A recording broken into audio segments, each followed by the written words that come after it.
Hi, I'm Linda, and this is No Frills ASMR.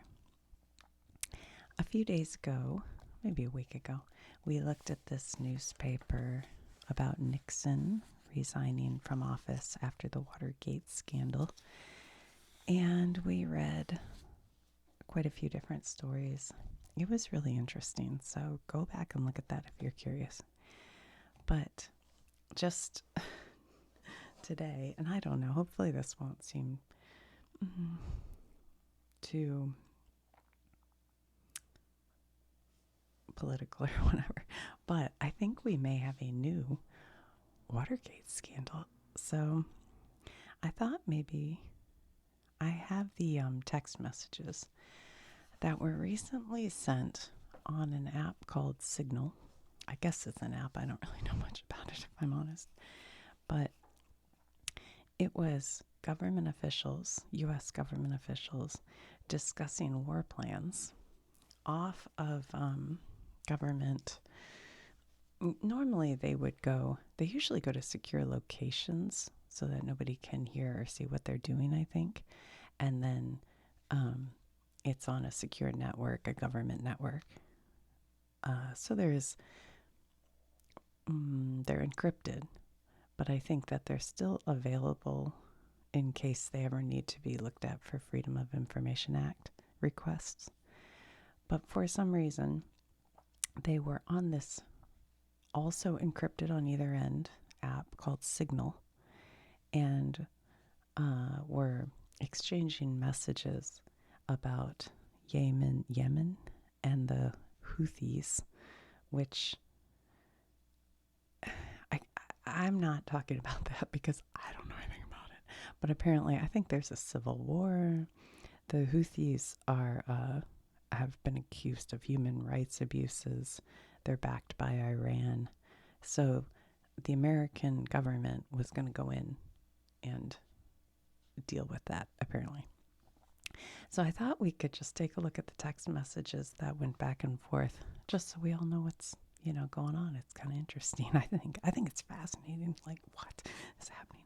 So what happened was they opened on Signal a group chat, and Michael Waltz was the administrator of the group chat. Excuse me. And he is the National Security Advisor of the United States. And he added all these people. Now, one of the people he added is this right here, you, and that is Jeffrey Goldberg. Now, Jeffrey Goldberg is the editor-in-chief of The Atlantic, which is a long-running news, magazine, newspaper. I think it's more of a magazine, isn't it? But he is a very esteemed reporter, covers foreign affairs long before he was editor-in-chief. So that's interesting.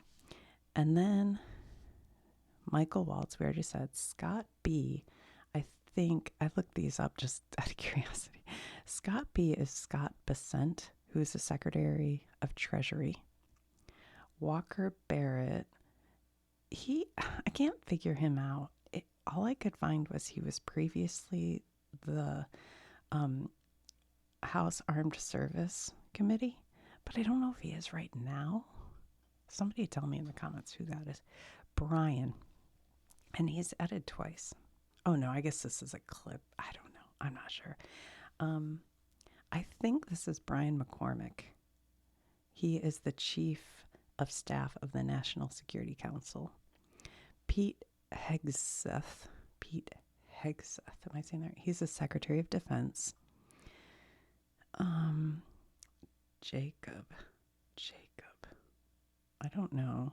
Dan Katz, I'm not sure. Joe Kent, I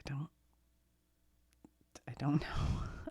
A lot of these people, I tried to look most of these up, but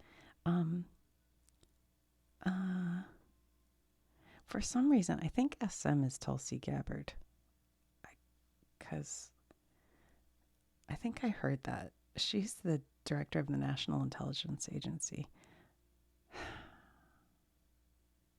This is that's Marco Rubio.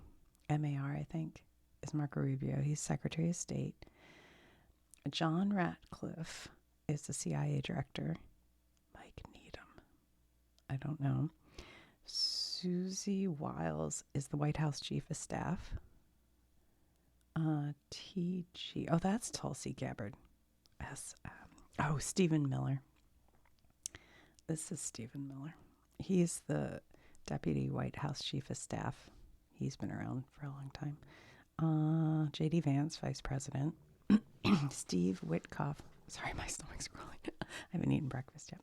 Is the U.S. Special Envoy to the Middle East. Alex Wong, I don't know. Okay, so these are the people involved in the group chat. So let's go back up. Okay, we're just going to read it. Why not? All right, so Michael Waltz, who is the National Security Advisor, he is the one who added Jeffrey Goldberg to the group. So Goldberg apparently gets this, and he's like, what is this? And he at first is thinking like, this is very weird. I don't know what's going on here. So Michael Waltz says, team, establishing a principals group for coordination of Houthis, particularly for over the next 72 hours. If I'm saying that word wrong, I'm sorry. I don't. My deputy, Alex Wong. Okay, we didn't know who Alex Wong is. He's Michael Waltz's deputy. Okay. My deputy, Alex Wong, is pulling together a tiger team at deputies' agencies, chief of staff level, following up from the meeting in the Situation Room this morning for action items, and will be sending that out later this evening. Please provide the best staff. I'm just trying to make sure I know. Okay, so that one's Michael. Please provide the best staff POC from your team for us to coordinate with over the next couple of days and over the weekend. And then Marco Rubio says, Mike Needham for state. J.D. Vance says, Andy Barker for VP. Okay, so these are some of the people. TG. Tulsi Gabbard says Joe Kent for Department of National Intelligence. Scott Besant says Dan Katz for Treasury. Pete Hegseth says Dan Caldwell for DOD, Department of Defense. Brian McCormick says Brian McCormick for National Security Council. Picking himself, is that right? All right, so Michael Waltz then says, team, you should have a statement of conclusions with taskings per the President's guidance this morning in your high side inboxes. State of DOD, we developed suggested notification lists for regional allies and partners.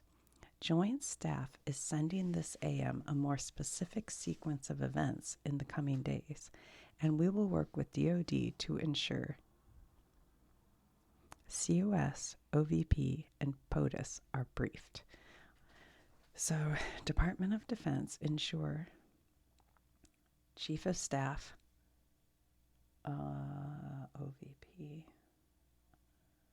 I'm trying to think. I have some things written down in case I couldn't think of the words. OVP, I don't know. And then POTUS is the President of the United States. I'm not sure. Okay, J.D. Vance, our Vice President, says, team, I am out for the day doing an economic event in Michigan, but I think we are making a mistake. 3% of U.S. trade runs through the Suez. 40% of European trade does. Okay, 3% of U.S. trade runs through the Suez Canal. 40% of European trade does. There is a real risk that the public doesn't understand this or why it's necessary.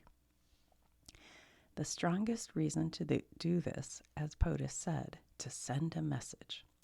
But I am not sure the president is aware how inconsistent this is with his message on Europe right now. there's a further risk that we see moderate to severe spike in oil prices. I am willing to support the consensus of the team and keep these concerns to myself, but there is a strong argument for delaying this a month, doing the messaging work on why this matters, and seeing where the economy is, etc. So Vance is getting a little cold feet about this situation. Excuse me. Joe Kent. Hold on, I'm sorry. I have to keep going back. Joe Kent is Tulsi Gabbard's guy. Okay. Just as an aside, I did read that Goldberg, the Atlantic journalist who was sent all this, a couple days ago when he first published, he self-redacted a lot of it because he didn't want to put any American soldiers in danger or release anything that is of high security, kind of thing. But then in front of Congress, they said there was nothing, Tulsi Gabbard basically said there's no highly sensitive info involved. And they were calling him a liar and kind of saying he's a two-bit journalist. So he's like, well, okay, so this is the unredacted. That's why it's here. Okay. Joe Kent, who's Tulsi's, I just thought that because I was thinking of Tulsi. There is nothing time-sensitive driving the timeline. We'll have the exact same options in a month. The Israelis will likely take strikes and therefore ask us for more support to replenish whatever they use against the Houthis, but that's a minor factor. I will send you the unclassed data we pulled on BAM shipping. BAM shipping. I don't know what BAM. I'm not sure if anyone knows what that stands for. Okay, John Ratcliffe says he is, by the way, the CIA director. Excuse me. From CIA perspective, we are mobilizing assets to support now, but a delay would not negatively impact us. An additional time would be used to identify better starting points for coverage on Houthi leadership. We are mobilizing assets to support now, but a delay would not negatively. Okay, so basically a bunch of them are saying, hey, let's delay. Let's wait. Let's not do this yet. All right, Pete Hegsworth comes in, Secretary of Defense, to the Vice President he's addressing. I understand your concerns and fully support you raising with POTUS. The President. Important considerations, most of which are tough to know how they play out. Economy, Ukraine peace, Gaza, etc. I think messaging is going to be tough no matter what. Nobody knows who the Houthis are, which is why we would need to stay focused on 1, Biden failed, and 2, Iran funded. Waiting a few weeks or months does not fundamentally change the calculus. 2 immediate risks on waiting. 1, this leaks and we look indecisive. 2, I only snicker because it did leak, so, he was. 2, Israel takes an action first, or Gaza ceasefire falls apart, and we don't get to start this on our own terms. We can manage both. We are prepared to execute, and if I had final go or no-go vote, I believe we should. This, not about the Houthis. I see it as 2 things. 1, restoring freedom of navigation, a core national interest, and 2, re-establish deterrence, which Biden cratered. Okay. But we can easily pause, and if we do, I will do all we can to enforce 100% OPSEC. OPSEC. OPSEC, anybody? I welcome other thoughts. Okay, so Michael Waltz, he's the National Security Advisor. He says, the trade figures we have are 15% of global and 30% of container. It's difficult to break down It's difficult to break that down to US specific because much of the container either going through the Red Sea still or around the Cape of Good Hope are components going to Europe. That turns into manufactured goods for transatlantic trade to the United States. Whether we pull the plug or not today, European navies do not have the capability to defend against this type of sophisticated anti-ship cruise missiles and drones the Houthis are now using. So whether it's now or several weeks from now, it will have to be the United States that reopens these shipping lanes. Per the President's request, we are working with DoD and state to determine how to compile the cost associated and levy them on the Europeans. Wait, I gotta read that. Per the President's request, we are working with the Department of Defense, and state to determine how to compile the cost associated and levy them on Europeans. Okay. And then Michael Waltz says, as we stated in the first PC, we have a fundamental decision of allowing the sea lanes to remain closed or to reopen them now or later. We are the only ones with the capability, unfortunately.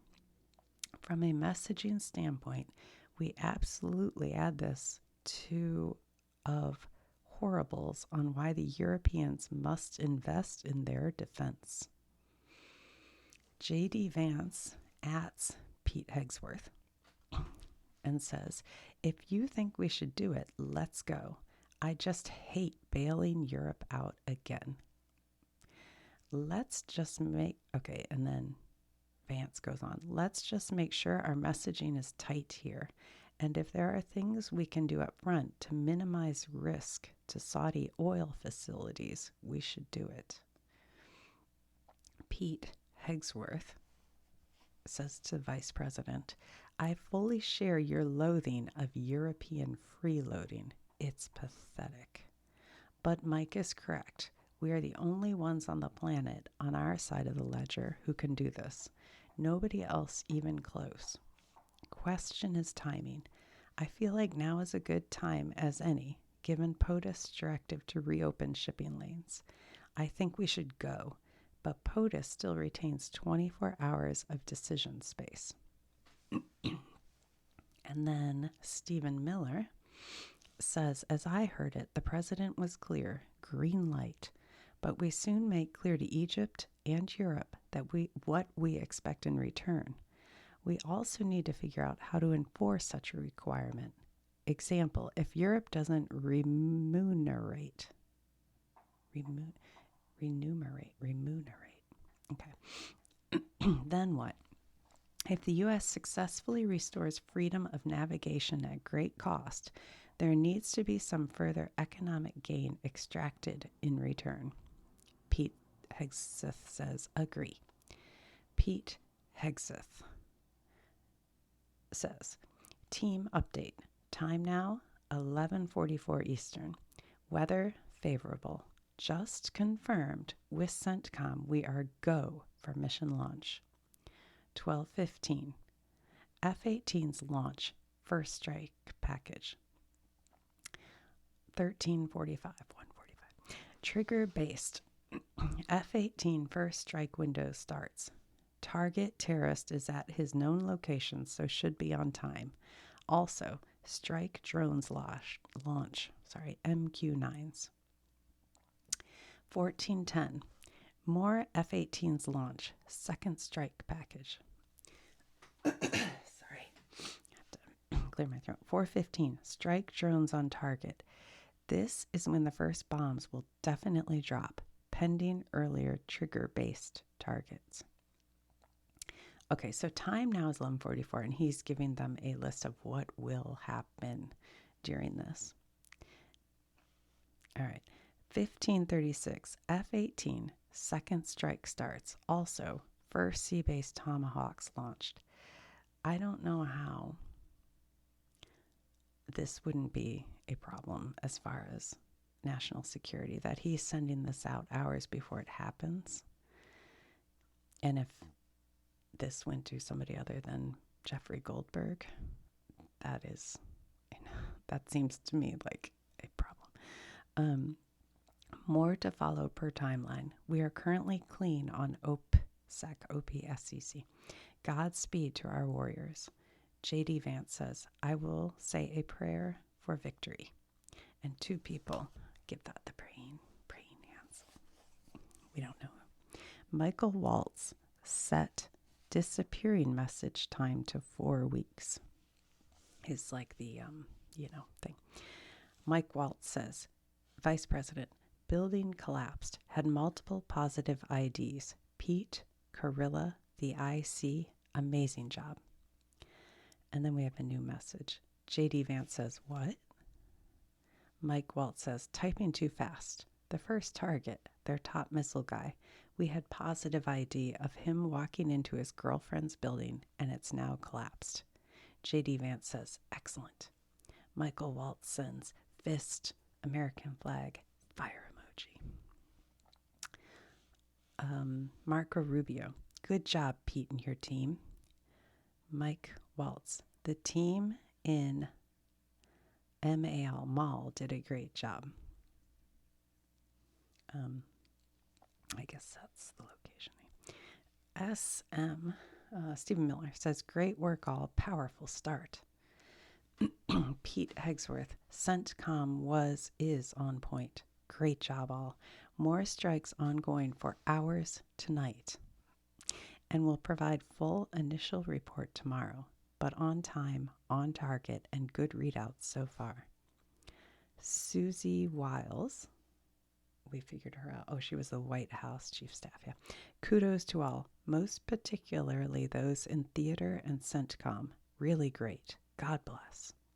Steve Witkoff says prayer emoji,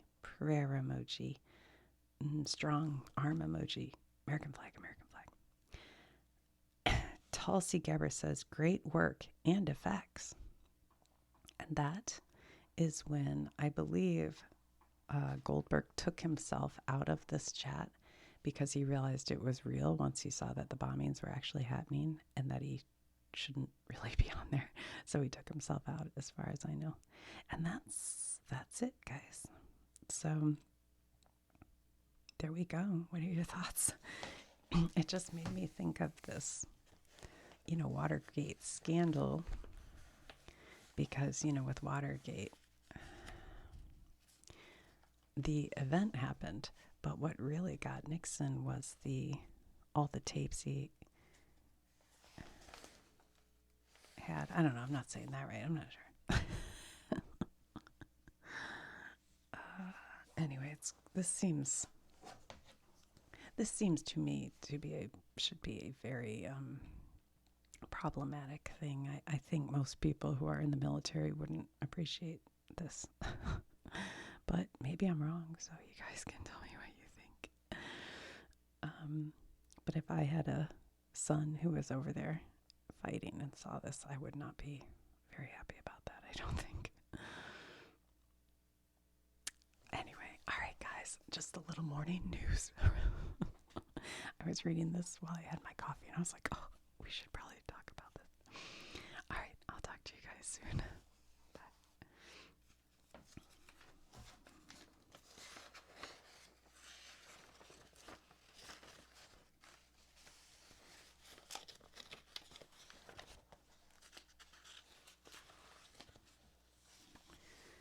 Nixon's